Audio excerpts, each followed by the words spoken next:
आ, क्या कहेंगी आज के जो हालात हैं पुरअमन है, क्या समझती हैं कि ठीक हो जाएंगे ना? जी बिस्मिल्लाहिर्रहमानिर्रहीम जी, इंशाल्लाह उम्मीद है कि हालात बेहतर हो जाएंगे और होने चाहिए, क्योंकि हम सब इस मुल्क में रहने वाले हैं। हमारा मुल्क पाकिस्तान है और हम यहाँ अमन से रह रहे हैं और हम अमन चाहते हैं। और ये जो मतलब है कि सिक्योरिटियाँ और मतलब है कि लाठीचार्ज चिलिंग जो भी है, इसको बंद होना चाहिए।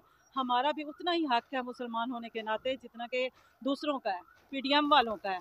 मैं आप कितने दिनों से यहाँ पे हैं? जी मैं आई थी, फिर मैं चली गई थी, परसों गई हूँ, मैं कहाँ से कागजात आए? जमा करवाने थे मुल्तान, तो फिर मैं आ जाई हूँ सुबह। अच्छा, अभी आप क्या समझते हैं कि इलेक्शन पूरे बर वक्त हो जाएंगे इलेक्शन? जी इलेक्शन होने चाहिए, लेकिन हम चाहते हैं कि जनरल इलेक्शन होना चाहिए, एनए का भी और पीपी का भी, पूरे मुल्क में।